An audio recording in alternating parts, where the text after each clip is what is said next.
Is Russian interference in British politics a threat to our democracy?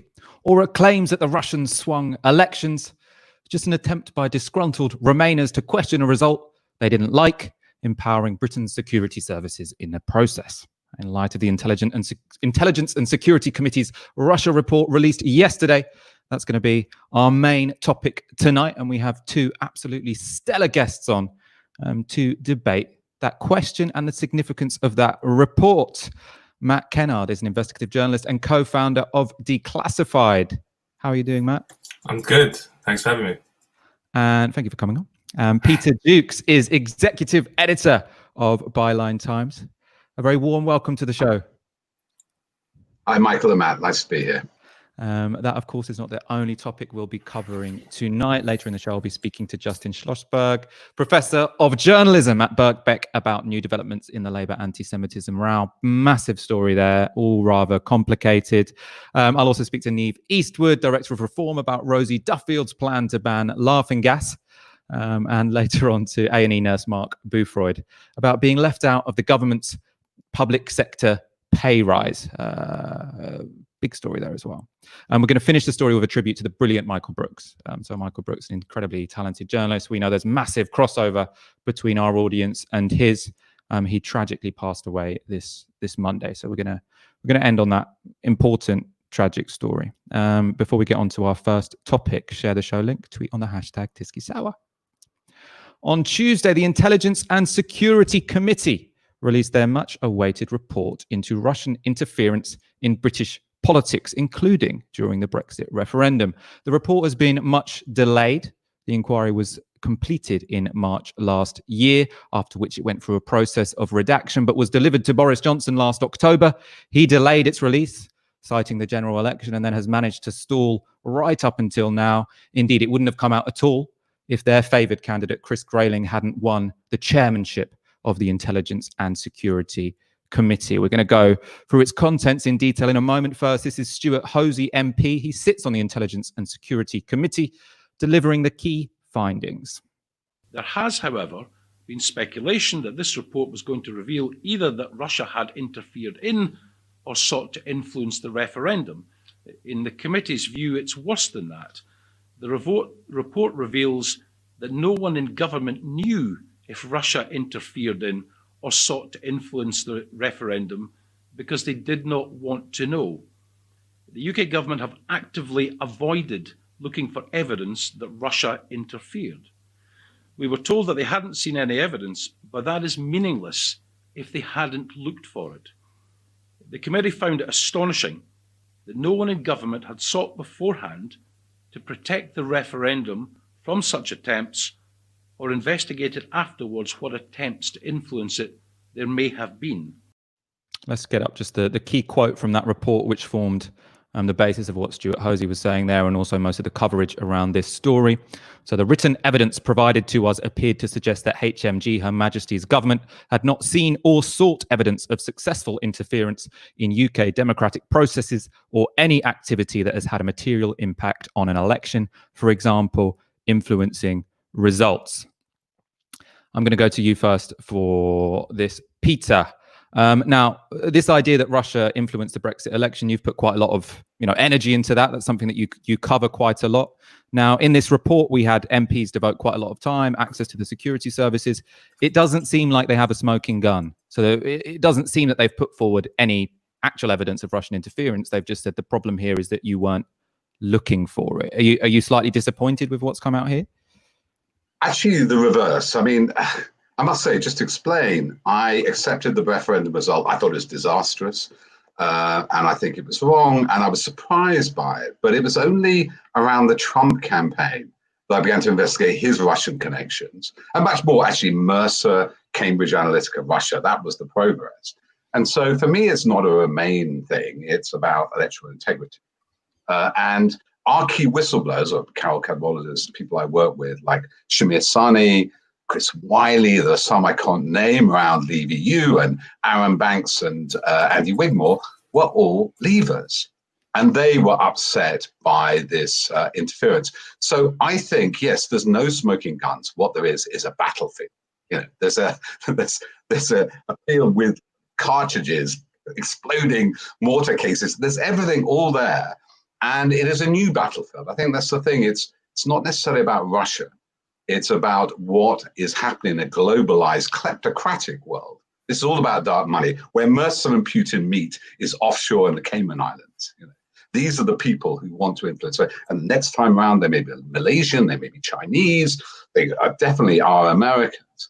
And they describe that battlefield very well. And the key finding for me, smoking guns, if they are, they're in the annex. They're in the secret annex, which is there to protect, probably for legal reasons, also protect tradecraft, is a description of London as Londongrad, as a center of money laundering in the world. And if you know what, it's not about Russia, it's about a group of former KGB agents, criminals. That's a key component of Russian oligarchy after the chaos of privatization and shock doctrine in the 90s, is basically had a convergence between the KGB and organized crime. And then you had the oligarchs flourishing. Putin reined them in for a 50% deal. He basically takes 50% of what they have. And they then moved into the world. And since Ukraine anyway, they've all been timid. They've all working for him. And they sustain large parts of the London property market, large law firms, estate agents, PR agencies. And they are here in London. And if it's not Russians this time, as I said, it could be any other oligarchy. That's my big finding, not any individual party donation, not any individual social media campaign. It's not really about the GRU or FSB or SVR, the Foreign Affairs Agency. It's about money and how dark money combined with some social media operations is the way you determine politics. Politicians are poorly paid. They are enamored of the jets, the super yachts, and we can name three who've left now: Deripaska, Abramovich, and Firtash. They were fated by George Osborne, by Peter Mandelson. They own football clubs, and they basically have entered British society because it's opacity around company structures and ability to hold the money. I'm going to go on to the specific part about oligarchs in London in the report slightly later on. What I want to just pin you down on first, or I mean pin you down is to put it in a overly assertive way. But I mean, what's your take on electoral interference? Because that's where most of the bold claims have come out here. This idea that the Russians, in association with the Russian government, have intervened in British elections in a meaningful way. And the report is saying that the outrage is that the British secret services have not investigated this properly. And, what you could say as the government, or just someone who doesn't think this is as big a deal as other people do, well, maybe the reason they weren't really looking into it is because there isn't any, proper concrete evidence or even concrete suggestion that the Russians did properly intervene in elections. And it's all kind of based on innuendo. What would you say to someone who's just not convinced that this story about the Russians influencing election results is something that really warrants the attention of the British intelligence services? So on the specific thing about that, and specifically about the EU referendum, though, this secondary infection tried to intervene, not pro-Corbyn, by the way, the whole allegation in the Telegraph. It was trying to intervene. It just intervenes like it did in America. There's the Internet Research Agency exploiting the existing fissures. So you're saying influence and intervene. There's no doubt that Russia, especially to its media arms, some of its Internet Research Agency trolls, they moved on from Brexit to MAGA. You're asking, did they make a difference? And that's probably we'll never know. I mean, I think more important is the Vote Leave overspending. That was key. They spent nearly £1 million illegally, unlawfully in the last few days of the referendum, and had 13 million views for these sort of illicit Facebook posts. Maybe that's from it, but we don't know. I can't, you could say Rupert Murdoch had more effect. Of course, one person in 50 needed to change their vote for that to be a Remain vote. So it's a tiny marginal. But the fact is, put all that aside, just imagine it's another election. Foreign money being spent on a UK election. We had overspending with Vote Leave. We had questions, those being cleared, let's say, of it coming from outside the UK, of where did Britain's biggest political donor, Aaron Banks, get his 8 million. That's my main concern is, you can't have, Britain is quite good in its rules that you don't have vast amounts of money like America, and all donations have to be from the UK to a political party. The globalized world, social media, those laws are not fit for purpose. And one of the key recommendations of the report, two ones by the DCMS committee report, is much more detailed on the effect of RT, Sputnik, the Cambridge Analytica data seemed to be accessed in Russia, that microprofiling. Did it make a difference? We don't know. We may never know, but it shouldn't be allowed. And that's what I'm saying. Foreign Agents Registration Act, that's what both the DCMS and now the IC have recommended. Tighter laws of the Electoral Commission, that you can actually monitor overseas spending. I think we'd all agree that if you're voting in a country, the people in that country should vote for that country. That shouldn't be swayed by non-dom press owners or a foreign government. I'm going to bring in Matt. Your journalism at Declassified is, primarily interrogating British foreign policy, what the British intelligence agencies do to influence other countries. I suppose have you let your eye off the ball when it comes to interference in British politics? Well, I would just say, I'm not talking about Peter's work personally, but generally amongst the liberal intellectual and media class, there has been years of them claiming that Brexit was swayed by the Russians. So it is erroneous to say that that argument hasn't been made. And in fact, in the run-up to this report, there were all sorts of excited tweets and articles about what would be in it, and it would prove finally that Russia had swayed the Brexit result. And again, there's no evidence. And I'm open to hearing about Russian influence in the UK. It is worrying. It's worrying whenever any foreign power tries to exert influence in the UK. But there's no evidence. There is literally, in fact, you asked Peter that question. Why is there no evidence? Because they haven't investigated. That's the report concludes. That's amazing. That's an amazing claim. So I do, most of my work is about the intelligence services. If you look back over the last 10 years, the idea that MI5, MI6 and GCHQ just haven't known Russia existed is hilarious. There's been regular, exactly. So they're covering Russia, but yet they don't see that Russia is interfering in the Brexit election because they're not looking. I mean, it's so preposterous. I don't know how people can believe that. Obviously, that's what the intelligence said, by the way. They said that the MI5 will concentrate on counterterrorism. MI5, Andrew Parker, the head of MI5, gave an interview to The Guardian, the first ever interview by a sitting intelligence chief in 2016. The headline was "Russia is increasingly aggressive in the Western world," and then that followed, and there was stuff before, there's stuff after. So the idea that Her Majesty's government didn't see evidence because they weren't looking is ridiculous when you start looking at it. So that's number one. Number two, Russia. One second. Number two, there is a lot of evidence for foreign influence in the UK from other governments that aren't Russia. Russia, don't get me wrong, I think Russia is a threat. 2 years ago, they murdered a British citizen in a chemical attack in Salisbury. Of course, we should be aware of what's going on. But when you look at the comparison with countries like Israel or the United States, which literally militarily occupies our country, Mike Pompeo came over to the UK in 2019 and was recorded saying, "We will push back against the idea of Corbyn becoming prime minister." And then Barack Obama came, and you said that government shouldn't influence our elections. Barack Obama came and said that the UK would be at the back of any line for a trade deal. That's much more evidence of influence in the UK than there's ever been from Russia. So my point is, we need to put Russian influence in context. What it provides for people, for the liberal intellectual class and the national security state, is a nice demonized enemy where they can keep budgets high, they can get increased powers, which we should come on to, because a large section of that report was about legislation, which is very worrying.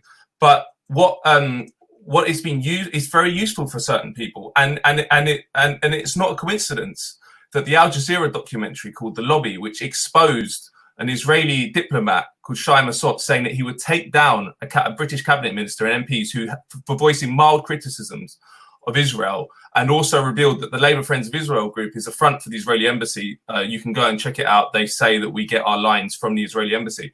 That had no impact really at all amongst the liberal class. There were a few articles in The Guardian, but compared to the evidence we've got about Russia, it's a completely different order, yet no one talks about it. So what Russia provides an opportunity for people who need one, and I'm talking about the national security state, to provide a pretext to increase their powers. And let me just go quickly before we move on to the legislation part, because you read 30 pages of that report, which is mostly open source stuff. Yes, there's stuff about the government allowing oligarchs to use London as a sort of a laundromat, London grad, etc. We knew a lot of that stuff. And then you come to page 30 and it says, What do we need? MI5 say they need lots more powers to deal with this. GCHQ needs lots more powers. MI6 needs lots more powers. And in fact, and then they say we recommend an Espionage Act, which was trailed in 2017 after the Laws Commission. Now, that is extremely worrying. That would criminalize any national security reporting, because what it says is, up till now, a leak by someone inside the national security establishment, the leaker themselves would be criminalized, but the journalist then wouldn't be criminalized. Now, what that commission recommends is to criminalize the journalist and say handling or even trying to obtain classified information is a crime. So you're going to see journalists who want to do critical reporting of the national security state go to prison. And if your task is to get liberals to support an attack on civil liberties and press freedom, which is what this is, and liberals are traditionally the defenders of that, how would you do it? You'd say, look, we've really failed here. What we need is new powers. And the other thing is, think about this committee. It's not an independent regulator. Most of the people who sit on it, one of them is currently Lord West, who was one of the biggest attackers of Jeremy Corbyn and used his weight as a former ex-Navy commander. So that they are not an independent regulator. And number two, MI5, MI6 and GCHQ, anyone who looks at this stuff knows that they're completely adept and at manipulating the political system and the media. The idea that they didn't know this was going to come out and make them look bad. What my reading of it is they're prepared to take a few days of hits to get the idea across that they need more powers, and then use this to get something like the Espionage Act, which would really destroy the opportunity to do good national security reporting in this country and be a real nail in the coffin for this country. So I think it's very, very dangerous to push the Russiagate line without evidence. I'm open to evidence. I believe Russia is a threat, but I want to see the evidence, and I don't want it to be used by our government to really attack our civil liberties. I'm going to interpose myself there briefly, Peter, because I think we can distill this into kind of three claims for you to respond to quite directly. So one, and this was something I wanted to bring up as well. Stuart Hosey, in that introduction he gave to the report, said that the government had actively avoided looking for evidence. They didn't want to know. And so the suggestion there is that basically there's a conspiracy. The government know things are going on, but they're actively telling the security services not to look into it. And the argument I've heard on the other side is like the security services don't, you can't just tell the security services not to look into stuff. they have their eyes on these. This is exactly the kind of issue that they're quite interested in. So that's point one. I suppose point two is that by this attention on Russia is disproportionate to its influence, and it might seem politically useful for some people for us to be focusing on Russia as opposed to the United States or Israel, where there might be more concrete evidence. And then third is this campaign, I suppose, that you're interested, you've drawn attention to Russian interference. Is it being used basically to bolster the power of the British security state? So, I mean, it's not a campaign. I've just explained to you, there's a campaigning element to make people, I did not want to find this. I'm Armenian background. I've traveled to Russia. I love it. It's not, I have no campaign against. Okay. I'll take that correction. My apologies. Yeah, no, it's not. It's just very interesting, and by the way, Russophobia, I think the Russian people are victims that most of their household wealth is stored overseas by oligarchs. So, and I know Pussy Riot, I know various Russian dissidents, 140 journalists are being killed there, 14 people are being killed here. I'll get to that disproportionate thing. I thought what reminded me just of your first part of that was about, well, I remember the third, I'm just trying to remember what your first part was. So the first point is the idea that there's a sort of, which I feel is a bit unevidenced from the report, this idea that the government actively sought almost to prevent the security services looking for evidence, as opposed to just the security services might have judged that there wasn't actually that big a threat here. Yes, it's the deep state problem. I mean, this is like in America, that somehow we mix between this sort of politicized deep state, which basically follows commands of who is in government, or the deep state that runs itself. And I think this is weird evidence to me is how inefficient the deep state is. And one key, finding of this, MI6 needs a brief. MI5 doesn't. MI6 needs a brief in the head of the Foreign Office, who let MI6 report to Boris Johnson, who was, has lots of Russian friends and very close to Bannon and the Trump problems. And the other thing is they really have poor investigative powers. The NCA, for example, on finances, that's the key finding, that there's no MI5, real good forensic accounting, all these LLPs. We traced through the OCCRP, Organisation of Crime, Corruption Reporting, the laundromat that put 11 billion into the UK, another 9 billion to Deutsche Bank mirror trades. They seem to have no oversight of that, and that's even more proved by the NCA investigation to Arab banks. So my question is, I have believed through my life, the deep state is deeply efficient. Question one, is it? Is it actually, when you had what the report says is they didn't want to intervene because the Brexit vote was so contentious. Point two. Can I just come? Oh, sorry. Yeah. No. Coming on that. No, I was just going to say that line you're discussing made me laugh, because they said the security services did not want to intervene in the political process. We did a story at Declassified that actually went through all the evidence of serving and retired military and intelligence personnel that briefed against Corbyn in the press. We found 34 major national news stories where serving military and serving intelligence personnel had briefed against Corbyn. Now, that is pure evidence of interfering by the security services in our democracy. Not one mainstream newspaper picked it up. But and this is my point about discourse. If you write about Russia with a tangible, with a very, very shaky, loosely evidenced thing, it goes everywhere. 10,000 retweets. If you actually look at something else like the security services, which are a much more serious problem, in my opinion, in terms of interfering in our democracy, no one cares, because the discourse, which is created by various interest groups in our state, is not open to it. Matt, we can agree on this. This brings my second point. Yeah, sure. I'm not disagreeing with you. I was adding to what you said. No. And Cambridge Analytica, which we know, did it work or not? Well, it seemed to, everybody seemed to think it worked, and we'll never know. It's like advertising. 50% it works. We just don't know which 50%. That was SCL was a military graded contract. I'd say there's a battle within the state. I think, you have elites fighting each other.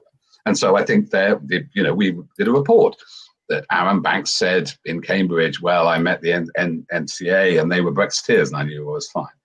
So I think the monolithic deep state, does that happen at times, and I just question that. But the bigger question, disproportionate.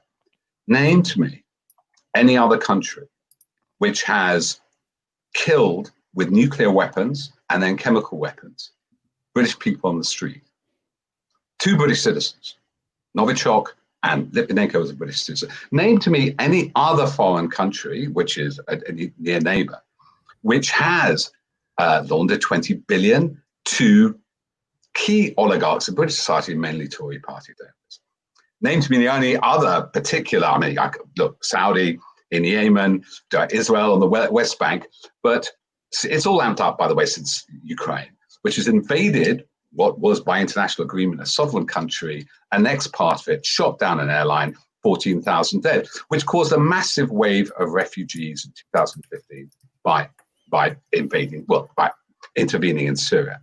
I see, Western imperialism. I'll agree with you about Nicaragua. I'll agree El Salvador, Chile, Iran, Iraq.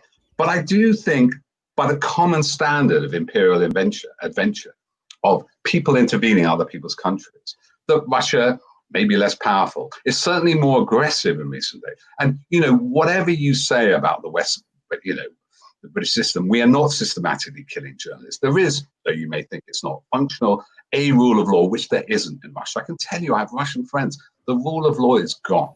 And they are, to protect their own money overseas, a fairly ruthless enemy. But that doesn't mean everything else is right. And I think in terms of disproportionate, really, you may be right, Putin may be on the way out, though he's installed for life now. It's the kind of rules, Matt, that I want to see. Do we have a rule about foreign money? Do we have a Foreign Agents Registration Act? To stop Israeli government, to stop Iranian, whatever it is, and that we can come some common rules, and disclosures over foreign entities, LLPs, beneficial owners. London is a laundromat because of our empire and those overseas territories. It's kind of legacy of empire. And Murdoch sits there with Mercer, with Putin and Putin's cello player. And I think we can come to a consensus that these underlying structures need to be reformed to stop any foreign. I would come back, though, that yes, you're right. And there is a gangster regime that does not obey rules. But our major ally in the world, the United States, has if you had a ledger of crimes that were committed in the last 50 years, the United States. But that's my point. But then why does everyone talk about Russia all the time? I've traveled a lot in Latin America. In terms of influencing countries, you go to a Latin American capital, you go to the main shiny skyscraper, there's about 20 acronyms of all the US agencies that work there, from the National Endowment for Democracy to USAID. They're all there to guide democracy into a investor rights democracy. And when a liberation president like Evo Morales in Bolivia comes in 2005, what's the first thing he does? He kicks them all out because he knows you cannot have an independent country with those agencies in your country. Russia, I'm sure they would if they could, but they're completely marginal compared. The US is the biggest empire known to man currently in history. I just want to ask Matt a direct question quickly in terms of, because I feel like potentially one of the ambiguities here is, are we talking about influence in Britain, or are we talking about the net influence they have over the world? Because one could say that, yes, American empire is more significant than Russian empire, but when you're in Britain, your example of American interference was Obama saying, don't vote, leave. And the examples of Russian interference might be a bit more sinister than that. I mean, the US influence here is much, much, much bigger than the Russians. I mean, you have the CIA has its biggest station in London in the world. You have the British American Project, which was set up to try and get the liberal class alongside into an Atlanticist position. The US are everywhere. In fact, I think they have the most influence out of any country. I'd say it was something like the US, Saudi Arabia, Israel, Bahrain, and Russia comes something like 6th or 7th, because we know everything Russians are doing. Every journalist in this country that works for the corporate media, they focus on Russia stories all the time. That's their job. So anything that the Russians do, we know about.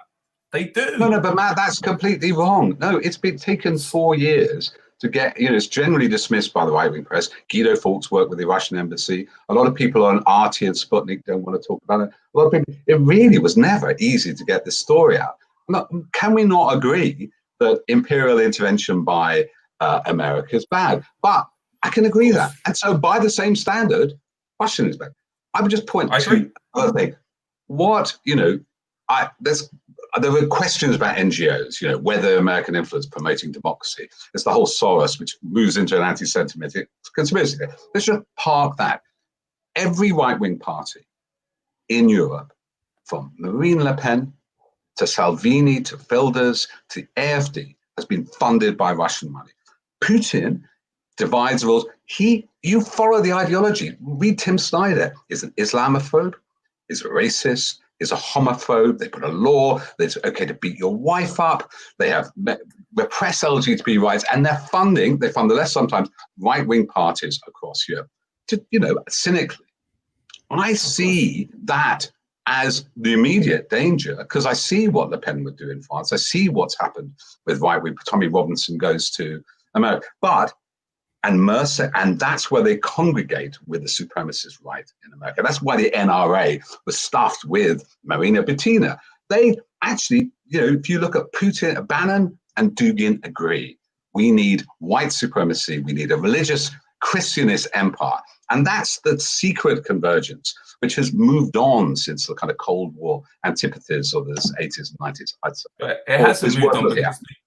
The US was exposed as basically running the car wash investigation in Brazil to make sure Lula was in prison so he couldn't get elected, and then we have Bolsonaro who's a fascist, and that's the US. So I'm not debating the fact that Russia are involved in all this stuff. What I'm saying is that the focus on them in the corporate media and in the mainstream and amongst the national security state is because it's useful to certain interests, and the complete ignorance about what the US does, Israel, Saudi Arabia, is because it's not useful to the same people. I'm just going to bring up a different part of the report, which I think is just as interesting as the electoral interference. We've sort of touched on it already, but I want to get up the quote specifically. So this is a section from the report that was published yesterday. It comes under welcoming oligarchs with open arms. So it says, whilst the Russian elite have developed ties with a number of countries in recent years, it would appear that the UK has been viewed as a particularly favourable destination for Russian oligarchs and their money. This offered ideal mechanisms by which illicit finance could be recycled through what has been referred to as the London laundromat. The money was also invested in extending patronage and building influence across a wide sphere of the British establishment. PR firms, charities, political interests, academia and cultural institutions were all willing beneficiaries of Russian money, contributing to a reputation laundering process. In brief, Russian influence in the UK is the new normal, and there are a lot of Russians with very close links to Putin who are well integrated into the UK business and social scene and accepted because of their wealth. Now, I wanted to go to you, Peter, for sort of clarification on this, I suppose, because you write a lot about it, basically. So for me, when I read this, the bit I understand, and it's very clear to me, is that this is big oligarchs who are using London to launder their money and launder their reputations. And I can see how that is, exploiting the Russian population, because, they're basically extracting money from their natural resources and then dumping it in London so that so that it can't be redistributed or whatever. But this idea that it creates Russian influence as a new norm in Britain, what seems kind of abstract to me is what are they trying to do? So when we talk about these billionaires buying their way into the British establishment, what are the ends that they are seeking beyond just personal self-aggrandizement? It's a really, really great question. I think it's changed. I mean, that's the key thing, it's changed. And I think the British attitude was, after the 90s, the Wild West years, where Dominic Cummings, various key figures like the Chandlers and Mellon made money in Russia. We'll bring them over here. We'll civilize them. They'll go to our public schools, which they did. They will become a normal, if you like, neoliberal Western society. And for start, the privatization went incredibly wrong. It was a basically transfer of wealth to a handful of oligarchs, and catastrophic for the Russian population, pensions and everything like that. And Putin began to rein them in with support from the Russian population because of the Khodorkovsky. But basically, his training from Petersburg and the KGB was to rein them in and take half their money. And then he had preferred oligarchs. 2008 happened. This is a crucial moment, obviously, for us. We ceased to be, I'd say, a neoliberal society. We became close to oligarchy because the lender, the last resort, was the state. The state, therefore, became the target of a lot of Western companies. And very much happened to Russian oligarchs. So they lost a lot of money. Putin's banks lended them money, but they had to do projects for him. Whether some information operations, the Wagner mercenaries. And so it all changed. And then, the expansion, trying to include Ukraine in this Eurasia Union, match the EU, it all went horribly wrong. And formerly independent oligarchs, like Abramovich to a certain extent, I have to be careful what I say, but close to Boris Johnson, a pro-EU liberal Russian to Alexander Timerko, Alexander Lebedev, who owns The Independent and the Evening Standard, suddenly became much more pro-Putin. Now, the fact that 12 of their colleagues were murdered or fell out of windows may have had an effect on their thinking. Like the Skripal attacks, that was point courage les autres, as the French say. That was a warning to any oligarch or anybody who sought to defect. And I think the agenda is completely mixed up because basically, and I agree, it's a completely crazy proposition. The only way you keep your money safe is in Western dominions where you feel the rule of law is stronger and you can sue somebody and somebody's not going to turn up your bank and take your money with a gun. Or the tax official, as happened with Magnitsky, takes all the money. So they come here to protect their money or put their assets in reserves in the Cayman Islands, in property in Kensington, and send their kids to British private school and buy PR firms and vast amounts of lawyers. The Berezovsky Abramovich law case was £3 billion. So that's how much money is worth to the British middle classes. But also they're undermining the countries that keep it safe. So as an agenda, it makes no sense. But who said life has to make sense? So that it was very interesting. But so what is the influence they're trying to have in British politics? What do they want? To keep their money. To keep their money safe, and then to please Putin, who's over there. So there's a split of the money, but also Putin is undermining the very states where his money is safe. So I completely get there's a contradiction there, and people die in that contradiction.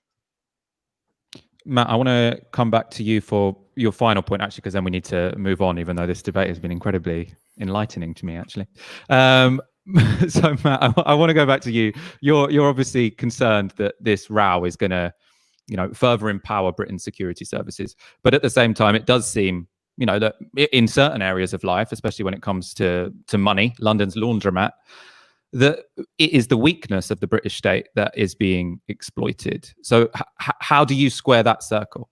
It's not a weakness, though. Look at the City of London. All British overseas territories comprise the most tax havens in the world. All the world's oligarchs put their money in London and the British, or a lot of British overseas territories like Bermuda, the Virgin Islands. They're all British. So the focus on Russia is, your question was good, is what's the influence they want that, say, a Saudi oligarch doesn't want, or a Indian oligarch? They all want the same influence, which is to keep their money safe. The focus on Russia is part of this whole propaganda war. What they want you to believe is that Russia is this singular state, evil in a way that no other state is. Putin is this grand evil spy master. What a lot of what Peter has said about Russian human rights abuses and the Putin government is true. There's no doubt about it. But my point is that the focus on Russia is of interest to certain elements within the state. And of course, the laundromat argument is the same thing. Why do we not talk about the City of London and what role it has in the world to allow people to avoid tax all over the world, which deprives poor countries all over the world of their resources? No one ever discusses it because Russia's much easier. Putin's bad. All the Russian oligarchs who inevitably, by definition, are allies of Vladimir Putin in the press. I've been doing a bit of research recently and every time I see an ally of Putin, I Google it to find out if they are, and often they're not. It's just like you become an ally of Putin if you are a Russian oligarch. So I think me and Peter agree on more than probably has come across in that. I do think that we should be aware of threats to our democracy, and Russia is one of them. As he said, the Salisbury poisoning is a point. My point merely is it needs to be put in context and it needs to be understood from a structural point of view with the British state. And people do not understand parapolitics in this country, especially the left. The security services are very powerful. And there was the Harold Wilson plot that came out in the Spy Master exposures in the 80s. There's all sorts of, I would ask people to read the article on Declassified, which goes through the security services subversion of the Corbyn project. We need to understand that the threat to our democracy is not just Russia. It comes at home too, and it comes from Saudi Arabia, it comes from Israel, it comes from the US and Bahrain, and plenty of other Gulf dictatorships that we're in bed with. So we need to have a reasoned debate about it. At the moment, the debate is just hype, which is mostly coming out, emanating from the security services, and we need to nix that in the bud, because we're going to get like America, where they spent 3 years ignoring Trump's awful racist policies and focusing on this collusion idea. Then the Mueller report shut out the water, and we wasted 3 years when we could have actually had a go at Trump. Now we can have a go at the awful policies of the Boris Johnson government without holding on to this ridiculous idea that, despite there being no evidence, and we've been through this again tonight, there is no evidence that Brexit was swayed. We should have a debate without having to keep going there, because we might get somewhere if that's the case. At the moment, we're just going to keep having this endless debate about evidence that doesn't exist. All right, I'm going to go to Peter for your final point. You got a minute to rebut and summarise. That the evidence they swayed it is difficult. The evidence they intervened is there. I just think we're talking about the same thing now. I think you're talking about inequality and money. And oligarchy, which I think is the new threat, back in Plato's time, by the vote.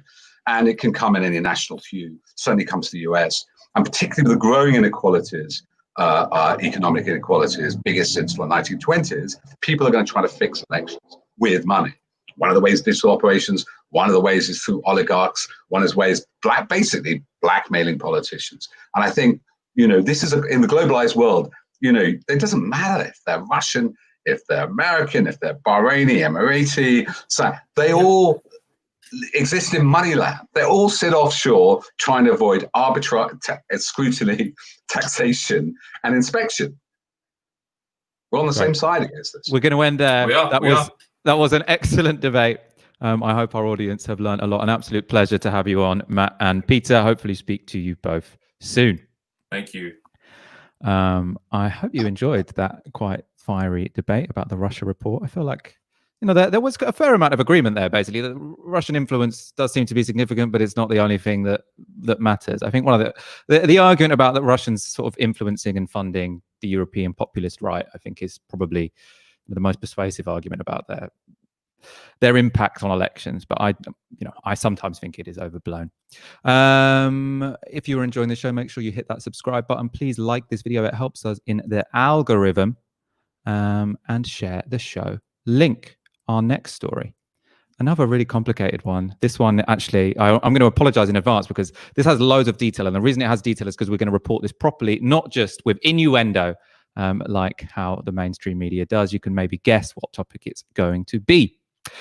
Today, Labour agreed to pay substantial damages to 7 former employees who sued the party over its response to their appearance in the Panorama documentary portraying Labour as institutionally anti-Semitic.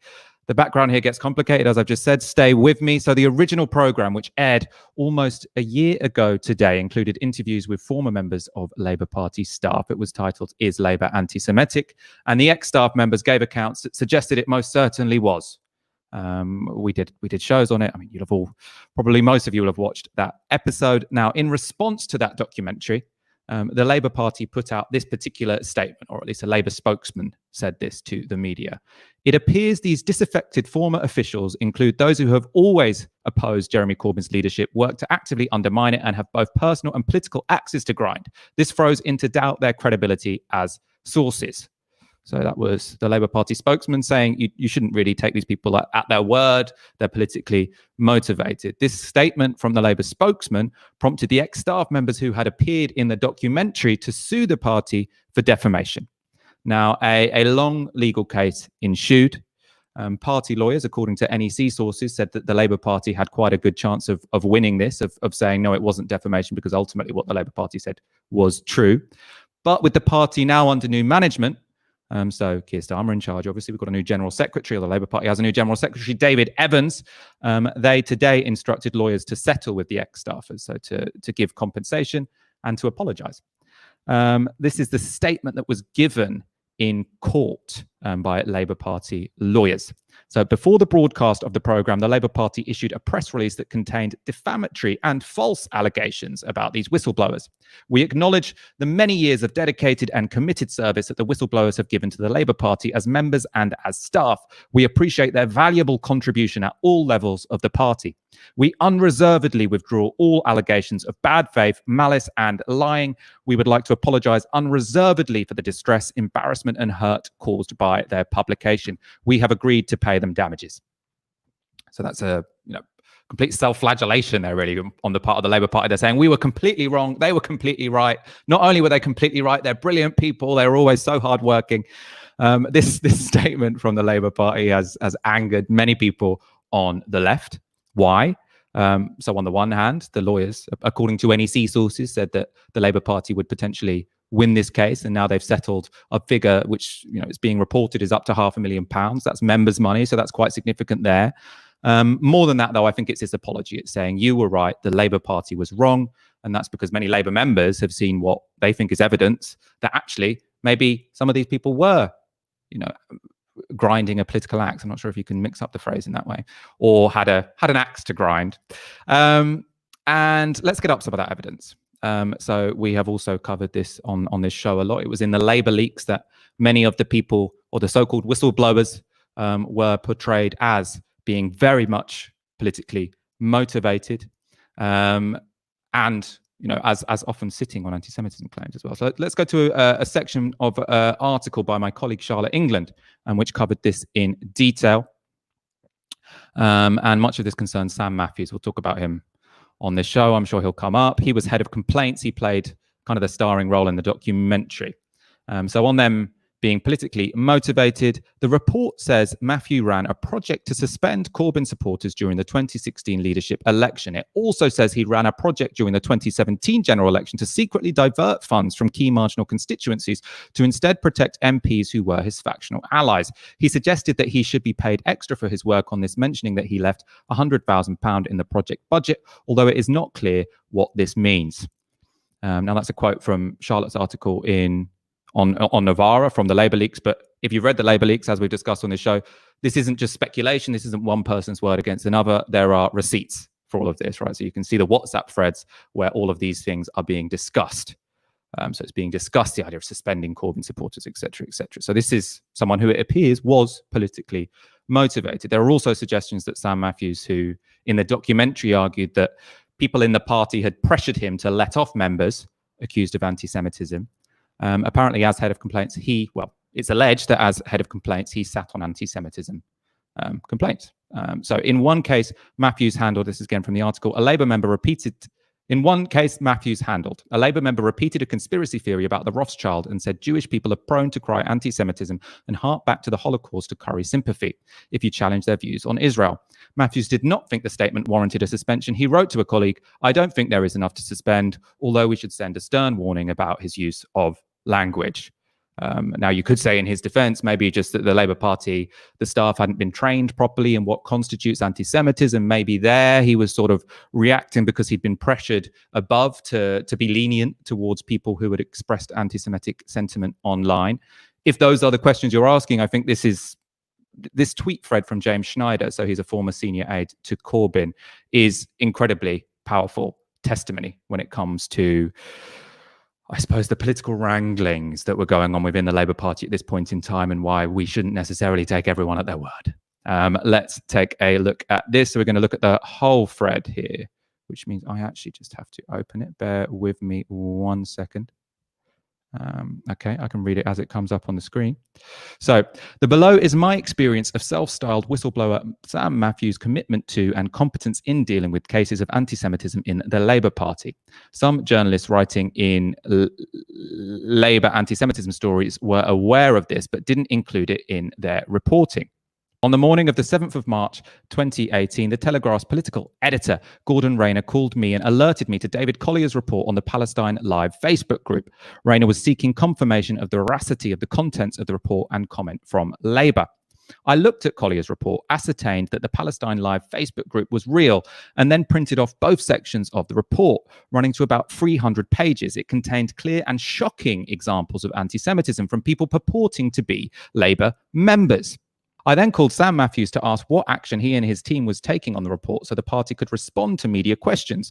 Matthews said his team was conducting due diligence on council candidates, so would not investigate immediately, but would do so at some point. I made clear that this was an unacceptable delay as this report was now in the public domain and I was already receiving questions from journalists about it. I argued that the party should say that they were investigating and taking action and that had to be true.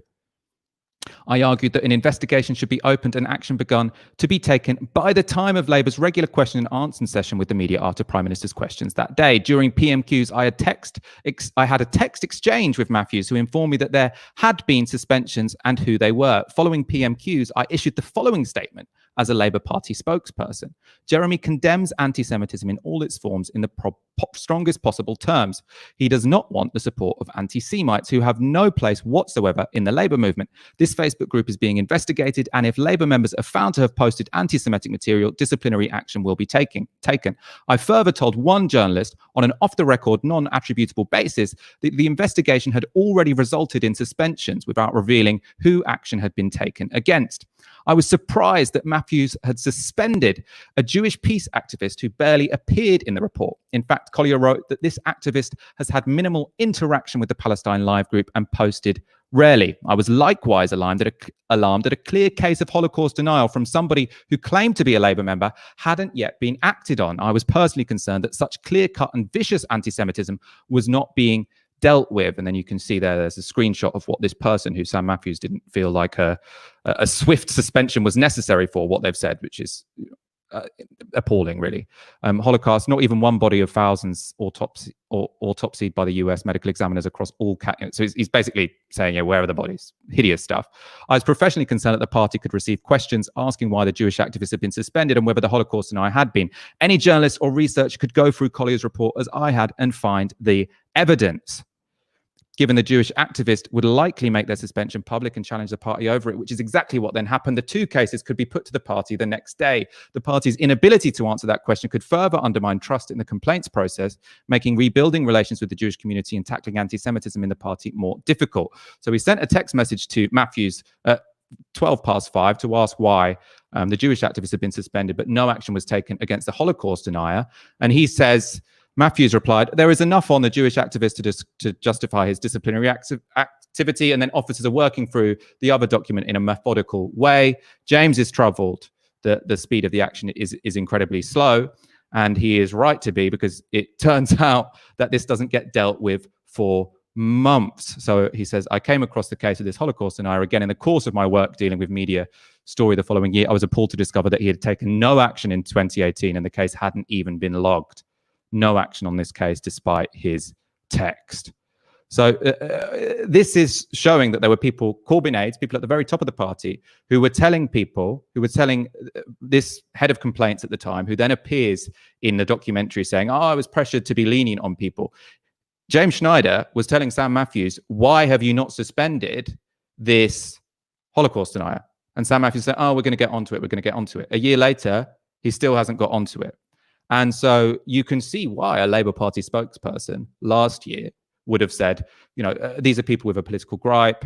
They weren't particularly, they don't really have the moral authority to talk about this right now because they sat on complaints, etc., etc. Now, the party has basically said these people were incredibly hardworking. They've been treated appallingly by the party. We're going to give them hundreds of thousands of pounds, across the group, and we're going to apologise unreservedly. Now, me looking at all the evidence in front of me, that doesn't seem like a fair result. That also doesn't seem like the result that you would take if what you seriously care about is anti-Semitism. It looks like the result you would put out there, or that you would bring about if what you wanted to do was protect your factional allies and make sure that this case would never get to a judgment. Because now, obviously, because it's been settled, a judge will never rule on this case. We'll never know whether or not this was libel.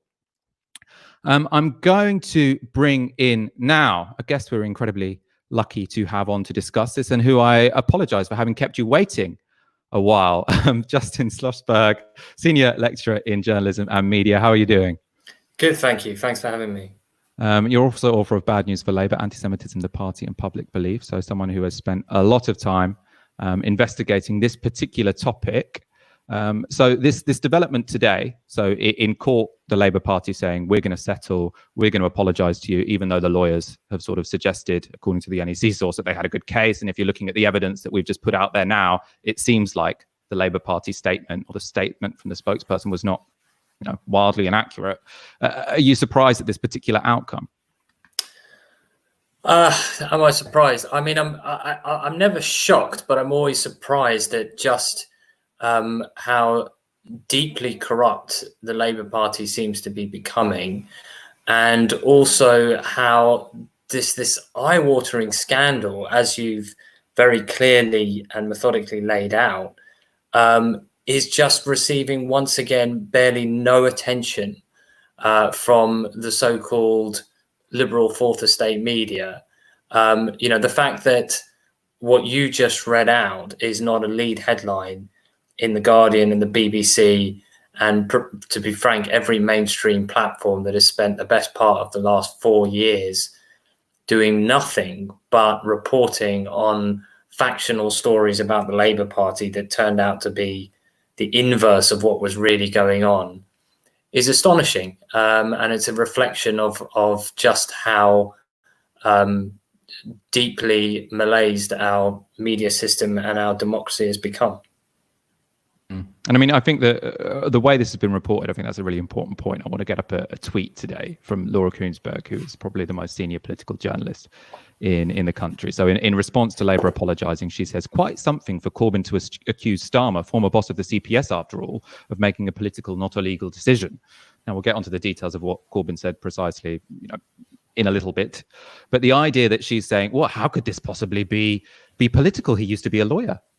Now, James Schneider there is saying journalists were aware that he has these tweets where he is saying to Sam Matthews, can you please investigate this Holocaust denier? And he's sort of sitting on his hands, basically waiting months to do it. Now, you might think it's worthwhile for BBC's political editor to ask James what's going on, sort of, and then to report in an investigative fashion how, what the truth of the matter is, instead of just saying completely banal things about Keir Starmer's previous job. But again, we've seen this before, right?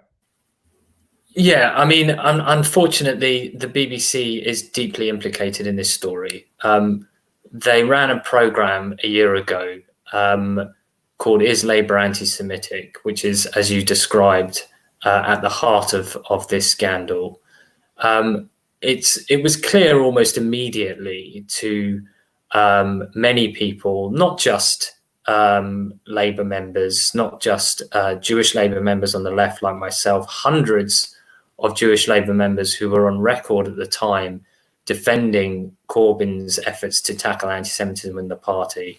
But as I've later discovered, it really did cross, the outrage really did cross partisan lines. And when I launched a campaign to judicially review Ofcom's decision simply not to investigate the programme after 1,500 complaints, more than 1,500 complaints, and more than 24 of those that were escalated to Ofcom, I was very surprised to see that a number of people who supported that campaign were, for instance, active members of the Lib Dems.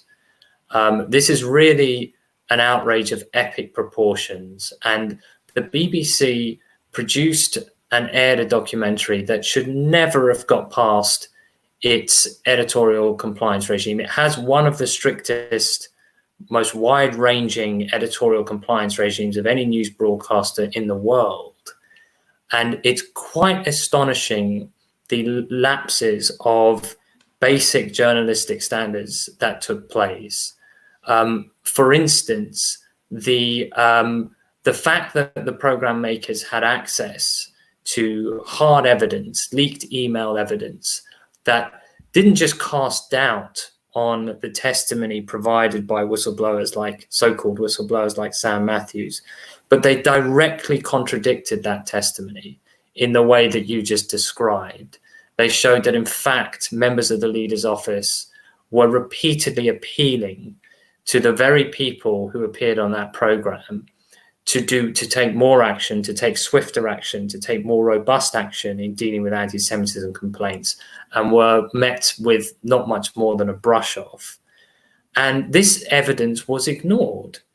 And that's astonishing for a BBC documentary to just not even mention evidence that directly contradicts the accounts of its main contributors.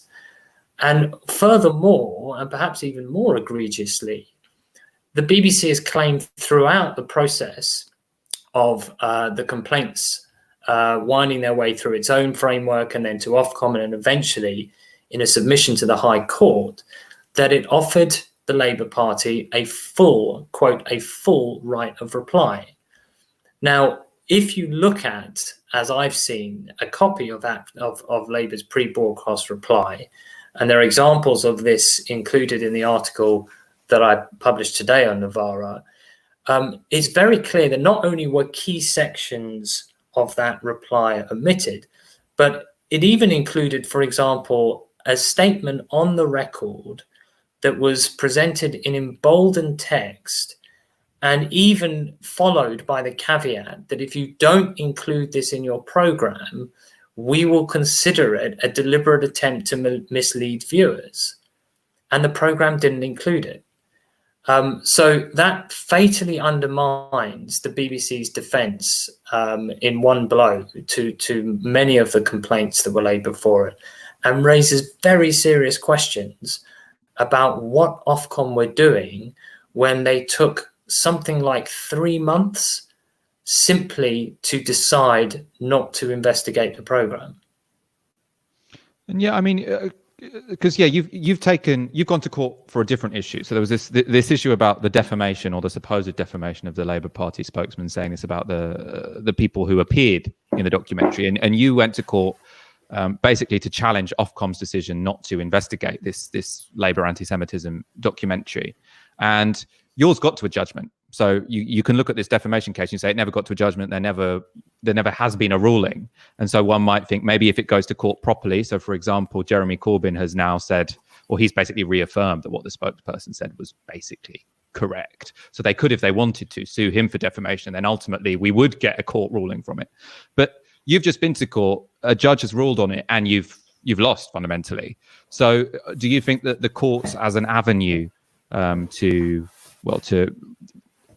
get the kind of judgments that people who are critical of this documentary might want to get out there, do you see that as closed off as well?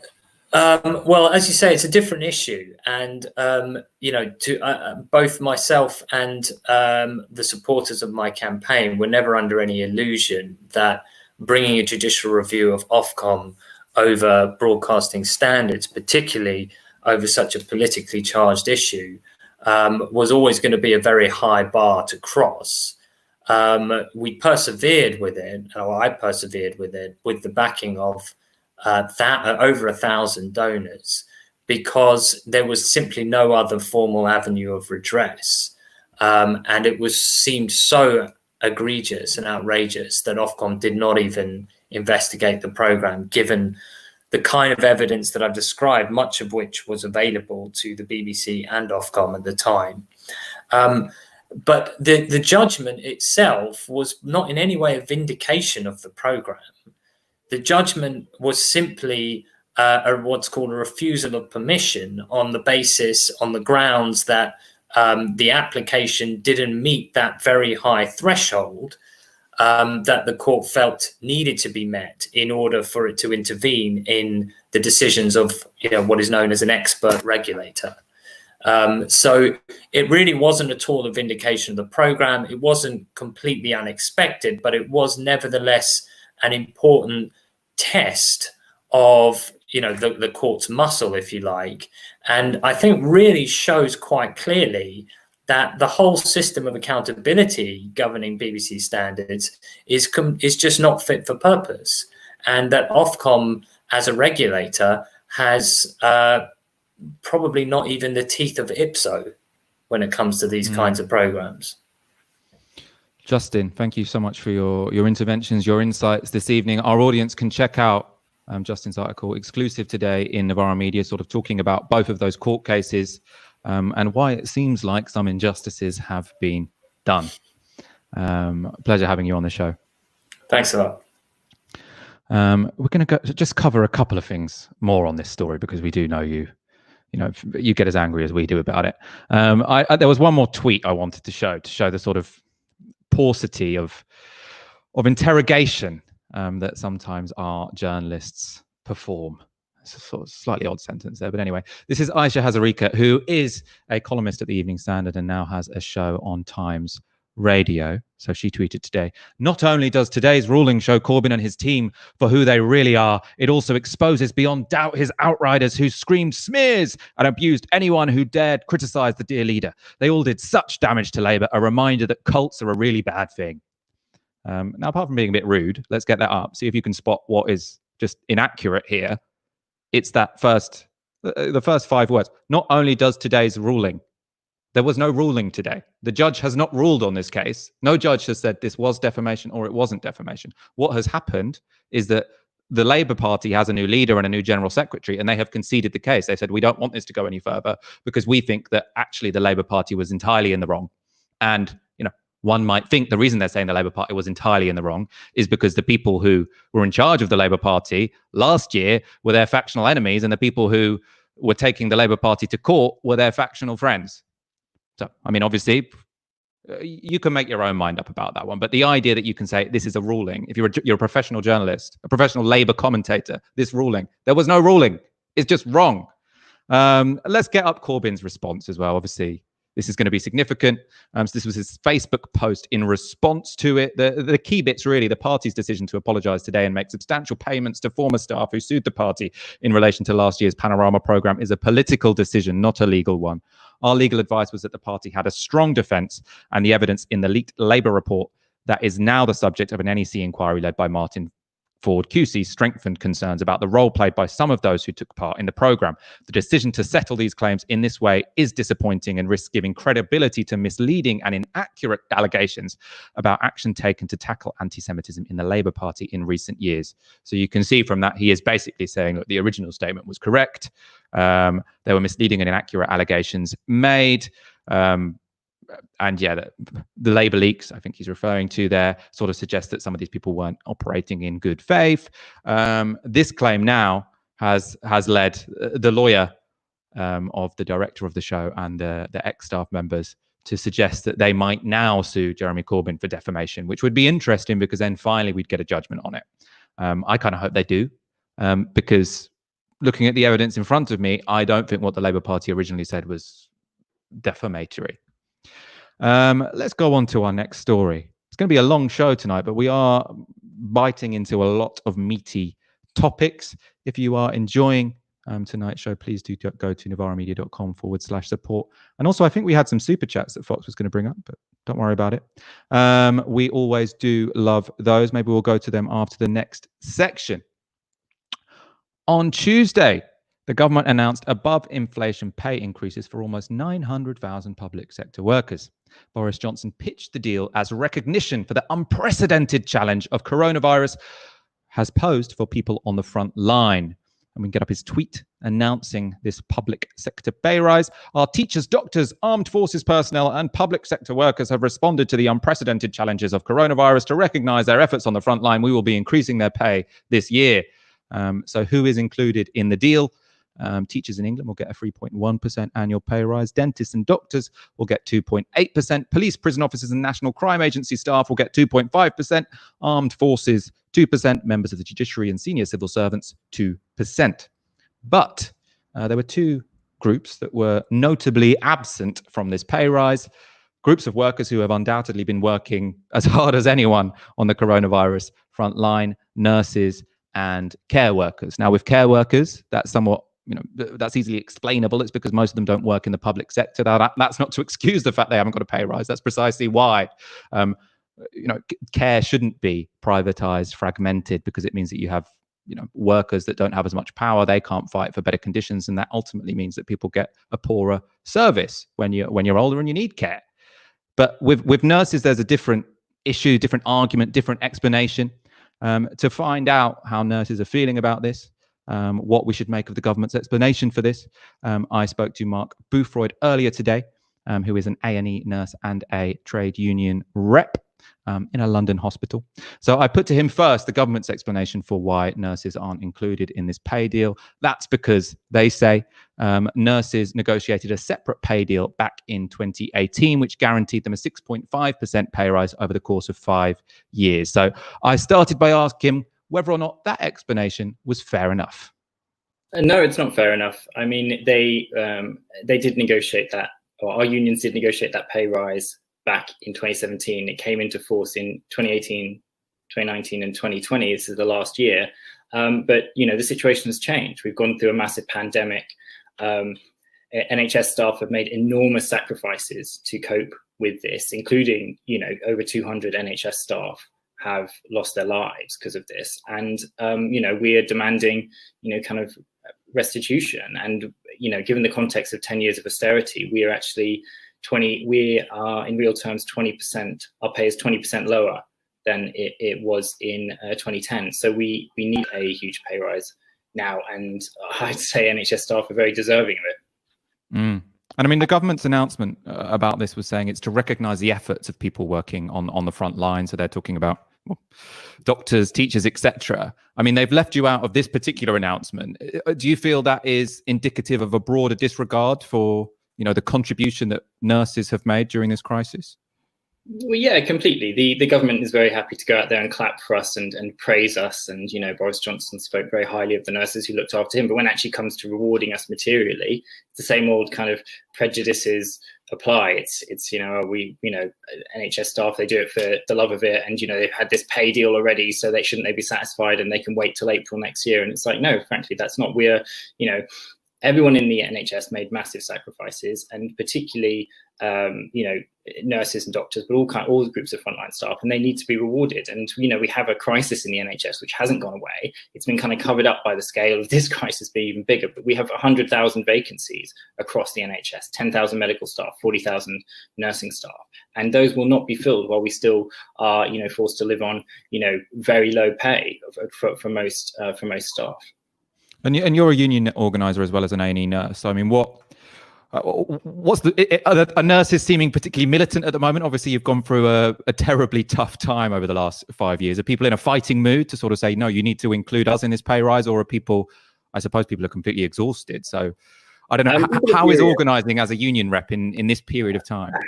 I mean, it's been very difficult the last few months, and there's a lot of anger, particularly amongst intensive care nurses, but amongst all frontline staff. And actually, people are furious about this. They see it as a massive slap in the face after all our sacrifices. I mean, I don't know what the government was thinking. I mean, they may have been trying to do some divide and rule action on us, but it's going to blow up in their face. I mean, there's a Facebook group has been set up called Nurses Midwives say no to this, to public sector pay inequality. It's got 8,000 members just today. You know, the mood is there, and loads of people talking about wanting to take strike action. The government have inflamed, inflamed the situation massively by this announcement. And it's a slightly different question, or a question from a different angle. As an A&E nurse, as opposed to a union organizer, how ready do you think we are for a second wave if it happens? What's the mood of nurses on the front line about that? There's a lot of apprehension. I think people are very worried about a second wave coming. I think we are prepared. We've learned a lot of lessons through the pandemic. So I think the NHS will be a lot quicker to transform. But I think a lot of people are burnt out now and have had enough. And, you know, some ICU nurses talking about career changes and leaving. We barely held it together through this pandemic. If there's another one coming, staff may just vote with their feet, you know, leave, go to other jobs, and we will really struggle. You know, that people are exhausted. And I think while we will be able to handle another pandemic, the human toll on people's like mental and physical health would be massive. It's already been massive, and it's not been acknowledged, especially with the government's actions like this. That was Mark Bruford, A&E nurse and union rep in a London hospital, talking lots of sense. Hard to disagree that nurses do not deserve a big fat pay rise right now. The government's argument that they've had this pay rise over 3 years, it's still below what it was in 2010. That's not gratitude. We're going to go to our next story in a moment. First of all, I can see we've got quite a lot of people watching, but only 723 likes. Let's get that over 1,000 while we're still going live. Your super chats often come in when we talk about, you know, I suppose with the row over Labour and anti-Semitism. I think the reason why it, you know, really riles up our audience sometimes is because the reporting on it can be so, you know, uninquisitive. But yeah, thank you for sticking with us through that story. Our next story is a gross one. It's about a Tory being gross, which is sort of classic of the genre. Text messages made public this week show the depths of harassment and sexual misconduct tolerated by Britain's governing party. Tory MP Rob Roberts, who was elected to represent Delyn in 2019, has only been an MP since December. But he has already invited one 21-year-old intern to fool around with him and admitted asking out another House of Commons employee, leading them to move position. This guy's been in position for 7 months. So we know that abuses of power in Parliament are rampant. That comes with, you know, the degree of unaccountability and privilege that you get in that particular building. But in this case, I mean, the fact, if you read the text messages, and it is just disgusting. I challenge you to read this and not be shocked. Let's get it up. So Rob Roberts, he's the MP, tweets, "Just thought we could have some fun maybe. No strings. We'll leave it with you. I might be gay, but I enjoy fun times." The guy's just come out as gay. "Come on, don't cry now. You'll make me sad. Please. Happy thoughts. Want me to leave you alone."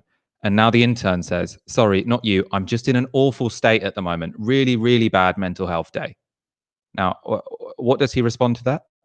"I was just thinking about fun times. Maybe if you thought of them too, it might help you." Now, this is disgusting. This guy is a 40-year-old MP.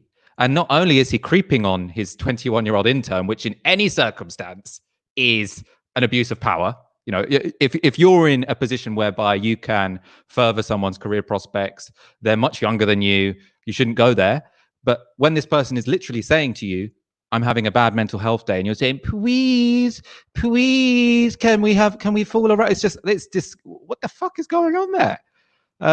Apparently, again, well, we know this isn't the only time he's done this, because he also asked out the staff member who had to move jobs. Again, this is in a 7-month period. This isn't a long period of time.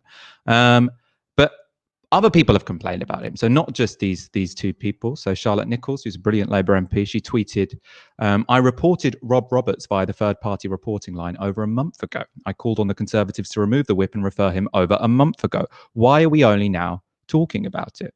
Right? And so all this is showing is that, one, what's happened here, incontrovertible, you know, those text messages, those screenshots, incontrovertible proof that this man is abusing his power. I mean, I consider that sexual harassment. I have to admit, I haven't read the legal wranglers of it, but I presume that's considered sexual harassment. You've got a 21-year-old intern who's telling you that they're having a bad mental health day, and then you say to them, "Please, can we have some fun?" Like, what the fuck?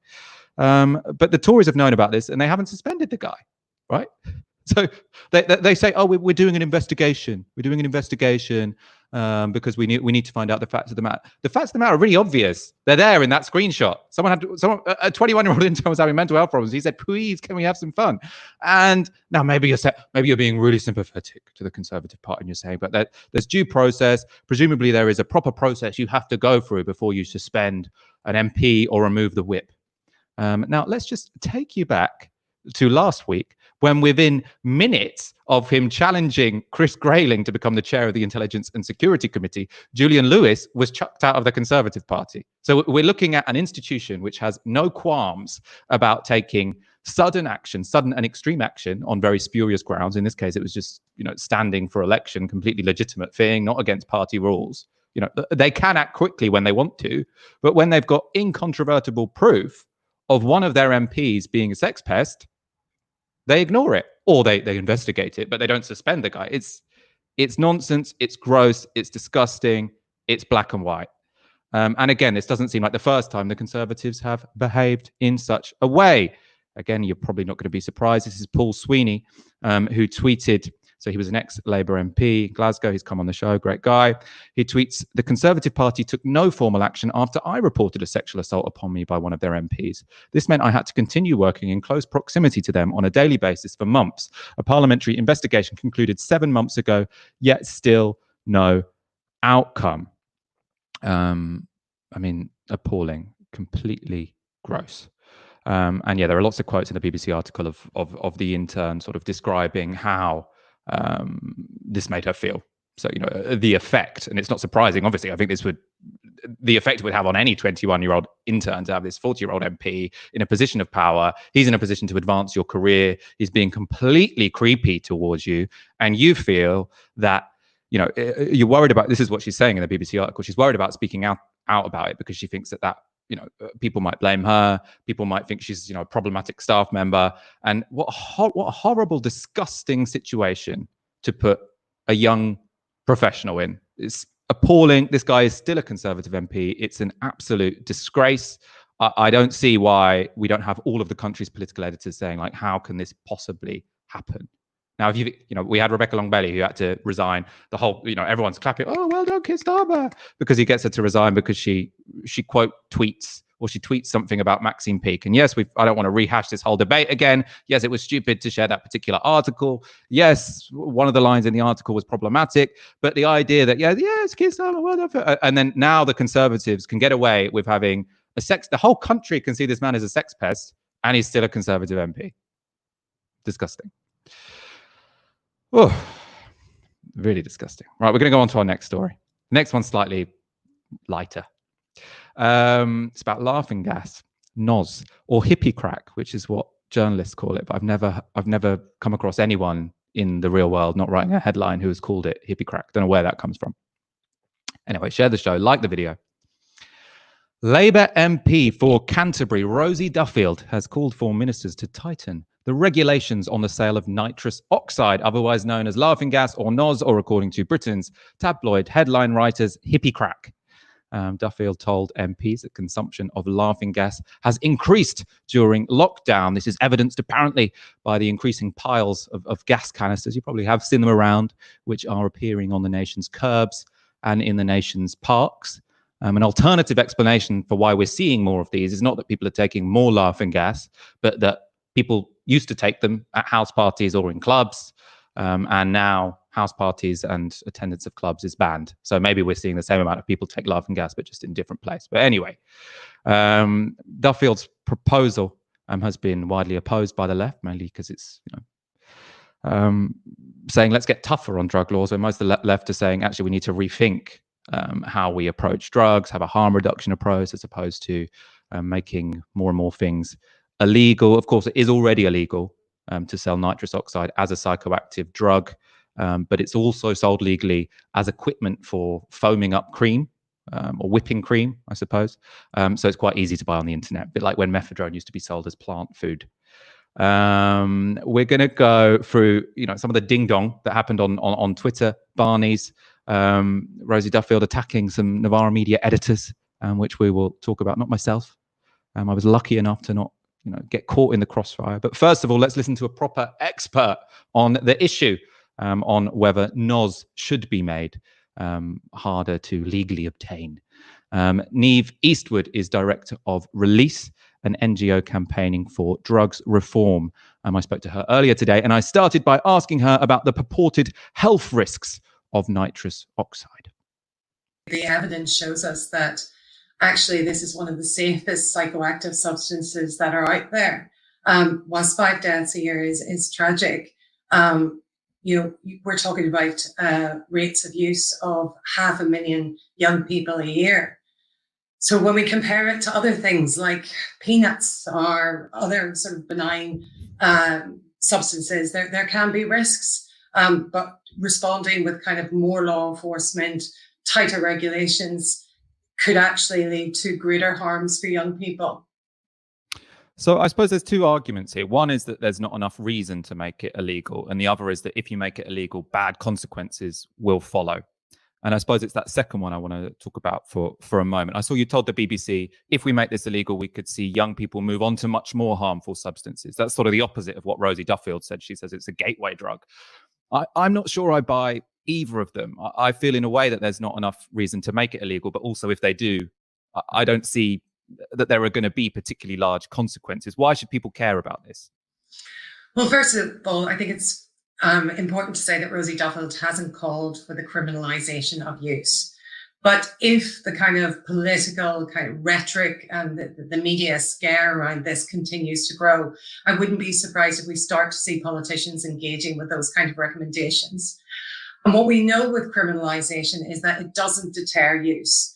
If we look at countries across the world that have ended criminal sanctions for possession of cannabis or for all drugs, we have not seen a significant increase or in fact decrease in levels of use. And in fact, the UK's own report from the Home Office published in 2014 compared the experiences of different countries around the world that had different legal responses to drugs and found that tough law enforcement had no deterrent effect. But what it does do is create real harms for young people, and this would be primarily young people when we look at the demographic around the impact of a criminal record. So it would affect their ability around employment opportunities, educational opportunities, even traveling to other countries. So the harms of criminalisation outweigh the harms of this drug. So this particular suggestion was brought by a Labour MP, sort of trying to make drugs laws, I suppose, harsher. Are you, as someone who campaigns on the legalisation of drugs, disappointed at the current state of the political debate, as it were? So you've got a Conservative Party who's not suggesting that they're willing to decriminalise drugs, and you've got the Labour Party pushing them to criminalise them further.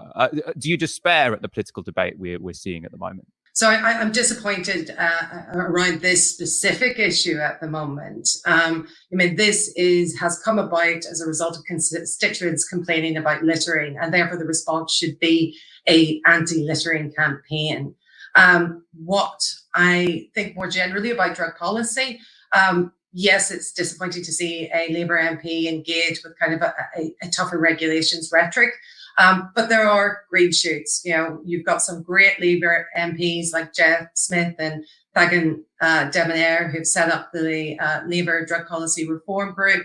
And so those conversations are really happening now within the Labour Party. And I'm really excited about that. That was Niamh Eastwood, Director of Reform. Sorry, I was the argument that this should just be an anti-litter campaign. It always makes me laugh. Sorry, I said reform, release. I said I'd talk about the ding-dong that happened on Twitter after this particular policy was put forward by Rosie Duffield, many Novara editors getting caught in the crossfire. And I suppose I want to introduce this part of the story by, drawing your attention back to Keir Starmer talking about how we need to move beyond factionalism in the Labour Party, get a completely new culture. I don't think he would say a comradely culture. It's not really in his lingo, but one which is respectful, friendly, etc., etc. So get into that zone, and then let's have a look at what went down on Twitter today. And it starts with what I thought was a fairly innocuous tweet by my wonderful colleague, Ash Sarkar. So Ash tweeted, users of laughing gas have reported adverse reactions from check neck decrying all the water out their body. One young woman even vomited up on her own pelvic bone. This is a reference to a Brass Eye show, which was about, I think, what was the drug called? Cake, I think. And they're talking, or I think they get celebrities to talk about all the nuts, or made up, invented sort of consequences of taking this made up drug Cake. She's playing on that. I thought it was funny. I also think this idea to ban laughing gas is a little bit ridiculous. Anyway, Rosie Duffield took this very personally. So Rosie Duffield, the MP who put forward this particular policy proposal. It's worth noting that Ash Sarkar hasn't here directly. She hasn't atted Rosie Duffield. She's quote tweeting a BBC article about the policy. She hasn't said anything personal here.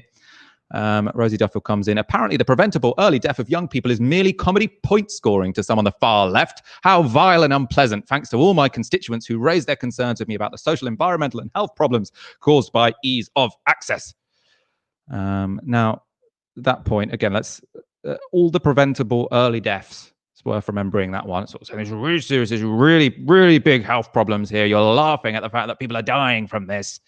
And Ash makes the very intelligent point. Obviously, all her points are very intelligent, but let's get it up. Deaths related to laughing gas in 6 years, 25. So we're talking about making the laws around a particular substance stricter because 25 people have died in 6 years. Deaths related to alcohol in 1 year, 9,214. It's just saying it might be the case that you're taking this out of proportion. The fact that I made a joke about this particular policy is because you're taking it out of proportion. She says, if criminalizing nitrous oxide, a gas considered safe enough to administer to pregnant women during labor, wasn't a silly policy, I wouldn't make jokes about it. And saying I was quite enjoying an otherwise polite conversation between us. But then in response to this, so this is when Rosie Duffield goes really angry. She says, weirder still that you are so consistently unpleasant, Ash, particularly given that despite our vast political differences, I have gone out of my way to support you recently when this platform has been giving you so much abuse. Not sure I'll bother in future. Now, I mean, it's important to stay on this for a moment, because this isn't just a case of someone overreacting. This is someone saying, I defended you when you received, and we've got to remember, what's the context here? What kind of abuse does Ash Sarkar receive on Twitter? Vile, racist, sexist, really gross stuff, Islamophobic, from the far right, often quite violent, often threatening to, attack, really horrible, like stuff I can't imagine receiving on Twitter. Now, Rosie Duffield tweeted some nice things about that, or sent Ash, fine things, good things. But I mean, going out of your way, you sent a couple of tweets, and now you're saying, because you've made a joke about my policy, next time people hurl violent, racist abuse at you, I'm going to sit on my hands because you made a joke about my policy. And to me, that's not consistent anti-racism, right? You don't just speak out against people who are receiving vile, Islamophobic, racist abuse if they back your policy positions, or if they've never made a joke about something that you've once suggested. You do that on principle. The Labour Party now is selling itself as an anti-racist party. We're a principled party, not like those messy Corbynites, etc., etc. And you could accuse them of treating, racism just as shallow, conditional, and nothing but a PR exercise. And this is becoming a bit of a theme of the show this evening. And I promise that's a coincidence. We just report on the news as it happens, and there are two big stories over the past 2 days that show that the Labour Party, as it is currently constituted, treats issues of racism as a PR exercise, and they are conditional on what they think will be the outcome in the press, not in genuinely tackling racism. That's the message I get from them giving this apology when the evidence suggests that it wasn't warranted. And that's what I get from Rosie Duffield saying, you joked about my policy, therefore I rescind the defenses I made of you, Ash Sarkar, when you received Islamophobic violent threats on Twitter. If you have another take, put it in the comments. I can't see a different interpretation for that, I'm afraid. That is our final story of tonight's show, but don't go away because we have a very important thing at the end of the show. But first of all, let's just get out of the way. Thank you all for your super chats tonight. If you want to support us directly, do go to novaramedia.com/support. We'll be back on Friday at 8 p.m. for another episode of Tysky Sour. I'll be with Aaron Bastani, of course. But before we go tonight, I would like to take a moment to acknowledge the tragic death of Michael Brooks, who is a fellow YouTuber, another leftist journalist who was fantastic. He died very young, at the age of 37. Really surprising. The outpouring on Twitter, on social media from other left-wing journalists, from other left-wing politicians has been enormous, because he seems to be someone who no one has a bad word to say about. And I think the reason is probably because his show, so The Majority Report, is how he got famous. Then he went on to do the Michael Brooks show. And one of the things he sort of brings to it is humor. Amazing impressions that he does. I wish we had more like political comedians. Really, actually a really rare position in the Venn diagram of someone who is politically astute and has a sense of humor. Doesn't happen very often, which is why it's quite special when that does combine in one person. And yeah, so he died due to a sudden medical condition. His sister has explained it was due to a blood clot in his neck. And the outpouring of tributes here has been huge. It's been from, many of the left-wing figures that, you sometimes see on this show. We had Michael Brooks on the show actually a month or two ago. Brilliant to have him on the show. It's such a shame we won't be having him on. Well, again, because really, really, really tragic. One of the most sort of significant and one of the tributes that I think he will value most was from former president of Brazil, Lula. So one of the things that everyone on Twitter has been saying about Michael Brooks is that he was someone who was genuinely internationalist. He didn't just talk about American politics; he talked about South American politics all the time. Really committed anti-imperialist.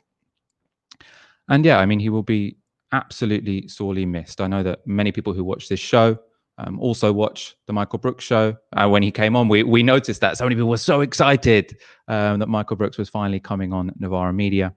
And so, yeah, our thoughts go out to his friends and his family, and may he rest in power.